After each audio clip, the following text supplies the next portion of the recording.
आदरणीय नवीन बाबू आपण जेतेबेले 2000 मसीह दायित्व नेले सेतेबेले ओडिशार ऋणभार मात्र 3000 कोटी टंका थिला किंतु आपण जेतेबेले दायित्व रु गले सेतेबेले ओडिशावासी मुंडरे 96,000 कोटी टंकार ऊर्ध बोझ लदी दे गले। आपण शासन को आसवा बेले ओडिशार मुंड पिछा ऋण बोझ प्राय 6,000 टंका थिला। आपण जीवा समय ओडिशावासी मुंड पिछा ऋण बोझ 26,000 टंका कर दे गले। यह कौन आपण आर्थिक संस्कार? आदरणीय नवीन बाबू एवं तांकर दल बीजेडी 2004 मसीह आनिथिबा ओरिसाट एक्ट नाम खनि टिकस आईन कथा कही कुंभीर कांदना कांदुचंती। 2005 रे मान्यवर हाईकोर्ट ताहाकु रद्द करथिले। माननीय नवीन बाबू आपण सुविधावादी राजनीतिक फायदा नेबा पई जो प्रयास करछंती ता ठीक नहे। मोदी सरकार आनिथिबा ए नुआ एमएमडीआर बिल हेउची देशर खनि सुरक्षा और ओडिशा भली खनि संपन्न राज्य गुड़िकर आर्थिक भविष्य एक ऐतिहासिक पदक्षेप। ये बिल द्वारा ओडिशार कौन सी क्षति हुई नहीं। ओडिशार जो नीलाम प्रीमियम रॉयल्टी और डीएमए पाउथिला तार 100% आज भी सीधा सड़क ओडिशा सरकार को खाता को ही जीव। 2015 एमएमडीआर आईन जोगु जो खनिज आय 5,000 कोटी टंकार अटकी थिला ताहा 10 गुण वृद्धि पाई आज प्राय 50,000 कोटी टंकार पहुंची। एथि सहित डीएमएफ पांठी जरिया ओडिशा को 37,000 कोटी टंका मिली।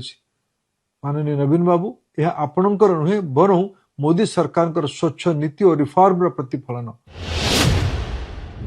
खनिज संपद कहार रहिबो लोकंकर ना पुंजीपति मानकर या पर एक ऐतिहासिक निष्पत्ति एमएमडीआर एक्ट को संशोधन करके आनिले।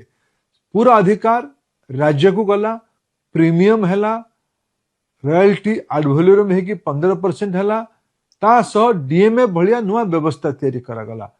मोदी सरकार ओडिशा भलिया राज्य पाई बद्ध परिकर अछंती और विकास पाई दायित्व नेछंती। नमस्कार, जय जगन्नाथ। मोर प्रिय ओडिशार भाई और भौणी माने गतकाली ओडिशार पूर्वतन मुख्यमंत्री तथा विरोधी दल नेता मान्यवर नवीन बाबू एक वीडियो वार्ता जारी करिसेंती जेउथिरे से एमएमडीआर अमेंडमेंट बिल 2026 को विरोध करने कथा कहिसेंती। से कहउचंती केंद्र सरकार नुआ बिल आनी ओडिशार हक छड़ाई नेउछंती, ओडिशा को दुर्बल करुछंती। तेबे आज मु आपण मानक सामने सत्य रखिबाकू चाहूची। राजनीति निज जगार किंतु सत्य को लुचाई ओडिशार लोकन को भ्रमित करने आदौ ग्रहणीय नहे। माननीय नवीन बाबू आपण सुविधावादी राजनीतिक फायदा नेबा पई जो प्रयास करछंती ता ठीक नहे। मोदी सरकार आनिथिबा ए नुआ एमएमडीआर बिल हेउची देशर खनि सुरक्षा और ओडिशा भली खनि संपन्न राज्य गुड़िकर आर्थिक भविष्य एक ऐतिहासिक पदक्षेप। पूर्वरु राज्य गुड़िक खनि गुड़िक उपरे 14 प्रकार अलग अलग अत्यधिक टिकस लगाउथिले।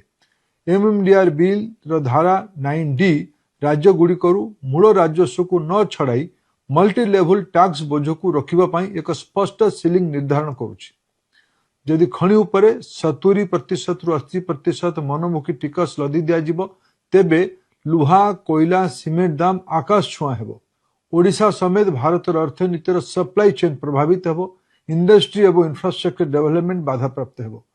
ओडिशार साधारण मध्यवित्त परिवारटीए घर तैयारी करिबा पई लुहा रड और सीमेंट किनिबा कष्टकर हेबो।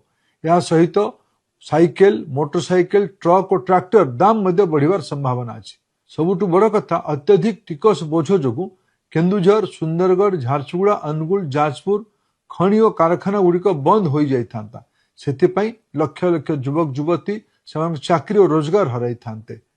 एमएमडीआर बिल सेक्शन 9D आनी आम सरकार ओडिशार शिल्प को बंचाई एवं साधारण लोकों को महंगा मारू रक्षा करिसेंती। ए बिल द्वारा ओडिशार कौन सी क्षति हुई नहीं।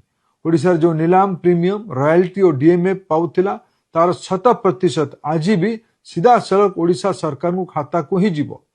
एथिपाई आमर समस्त सांसद माने ओडिशार अर्थनैतिक अभिवृद्धि को सुरक्षित रखिबा पई, ओडिशार नुआ कारखाना और पुंजीनिवेश आनिबा पई एवं ओडिशार युवक युवती को रोजगार देबा पई ये बिल को समर्थन करछंती। सारा देश रे समान खनि टिकस नीति लागू हेले देश शिल्प और व्यवसाय सुगम हेबा सह राज्य मानक आर्थिक व्यवस्था सुधरिबो। तेबे गतकाली ओडिशार विरोधी दल नेता मान्यवर नवीन बाबू जहाँ कहिसेंती ता ओडिशावासी को भ्रमित कला भलिया। देशर लोकप्रिय प्रधानमंत्री श्री नरेंद्र मोदी 2014 लाल किला भाषण आरंभ कर आज पर्यंत निरंतर भावे पूर्व भारतर समेत पूर्वोदयर कल्पना नहीं काम कर बाबद प्रश्न उठाइबा पूर्व नवीन बाबू निजर 24 वर्ष रिपोर्ट कार्ड देखि आत्मसमीक्षा करने दरकार। आदरणीय नवीन बाबू मु किछि तथ्य आपको मन पकेबा चाहूँगी। आपण क्षमतार थिबा बेले 2004 मसीह ओडिशार वार्षिक खनि राजस्व आय थिला 1000 कोटी टंका। आपण शासन रहिबा भितरे 2014 मसीहा पर्यंत अर्थात जो पर्यंत मोदी सरकार खनि नीतिर संस्कार आनी नथिले सेते बेले यही खनि राजस्व मात्र 5000 कोटी टंकार सीमित रहिथिला। कारण सेते बेले माइनिंग कंपनी मानकु साग माछ दर रे खनि बंटा जाउथला। एहा सह भाई बंधु कुटुंब हिसाब रे ओडिशार निर्दिष्ट केतक परिवार गुड़ी को खनि टेकी दिया जाउथला। 2014 रे केंद्र प्रधानमंत्री नरेंद्र मोदी सरकार रे आसीथिले। 2015 रे मोदी जी एमएमडीआर आईन रे ऐतिहासिक संशोधन आनिथिले। या फल रे मनमुखी खनि देवा बंद हैला। आलोकेशन रु ऑक्शन प्रक्रिया आरंभ हैला। ऑक्शन प्रक्रिया को बाध्यतामूलक करागला। ई ऑक्शन प्रक्रिया माध्यम रे मोदी सरकार खनि आवंटन रे पारदर्शिता आनिछंती। या सहित एड वैल्यूरियम रॉयल्टी को मध्य 10% रु 15% को वृद्धि करछंती। तत्सहित राज्य रे जनहितकर योजना कार्य पई डीएमएफ व्यवस्था मध्य करागला। 2015 पूर्वरु ना प्रीमियम व्यवस्था थिला ना एड वैल्यूरियम रॉयल्टी वृद्धि करा जायतिला ना डीएमएफ व्यवस्था थिला। 2015 एमएमडीआर आईन जोगु जेउ खनिज आय 5000 कोटी टंका रे अटकी थिला ताहा 10 गुण वृद्धि पाई आज प्राय 50,000 कोटी टंका रे पहुंची। एथि सहित डीएमएफ पांठी जरिया रे ओडिसा को 37,000 कोटी टंका मिली। माननीय नवीन बाबू यह आपणकर नुहे बरं मोदी सरकार स्वच्छ नीति और रिफॉर्म र प्रतिफलन। आपण को कहबा को चाहे जे मोदी जी खनि सुधार नीति कारण ओडिशा भली राज्य मानक राजस्व बढ़ी। मु एक उदाहरण देवा को चाहूँगी। लुहा पत्थर हाराहारी विक्रय मूल्य जदि टन पिछा 3000 टंका हुए तेबे ओडिशा सरकार को प्रीमियम बाबद अधिका 3300 टंका जहाँ होची सेलिंग प्राइस 110%। एड वैल्यूरियम रॉयल्टी बाबद 450 टंका, डीएमएफ बाबद 45 टंका, एपरिक मोट 3795 टंका ओडिशा राजकोष को आसुची। आप निजे कहतु नवीन बाबू मोदी सरकार खनि सुधार नीति जो राजस्व कहार बढ़िला राज्यर ना केन्द्रर। आदरणीय नवीन बाबू एवं तांकर दल बीजेडी 2004 मसीह आनिथिबा ओडिशा एक्ट नाम रे खनि टिकस आईन कथा कही कुंभीर कांदना कांदुचंती। 2005 रे मान्यवर हाईकोर्ट ताहाकु रद्द करथिले। बीजेडी सरकार 2006 रु 24 पर्यंत दीर्घ 18 वर्ष धरी मान्यवर सुप्रीम कोर्ट रे मामला रे गड़ाई चली एवं कौनसी पदक्षेप नेले नहीं। 2004 रो परिस्थिति भिन्न थिला। 2014 प्रधानमंत्री दायित्व नरेंद्र मोदी जी नेला परे खनिज संपद कहार रहिबो लोकंकर ना पुंजीपति मानकर या पर एक ऐतिहासिक निष्पत्ति एमएमडीआर एक्ट को संशोधन करके आनिले। पूरा अधिकार राज्य को गला, प्रीमियम हैला, रॉयल्टी एड वैल्यूरियम है कि 15% हैला, ता सह डीएमएफ भलिया नुआ व्यवस्था तैयारी करागला। मोदी सरकार ओडिशा भलिया राज्य पाई बद्धपरिकर अछंती और विकास पाई दायित्व नहीं। आदरणीय नवीन बाबू आपण जेतेबेले 2000 मसीह दायित्व नेले सेतेबेले ओडिशार ऋणभार मात्र 3000 कोटी टंका थिला। किंतु आपण जेतेबेले दायित्व रु गले सेतेबेले ओडिशावासी मुंडरे 96,000 कोटी टंका ऊर्ध्व बोझ लदी दे गले।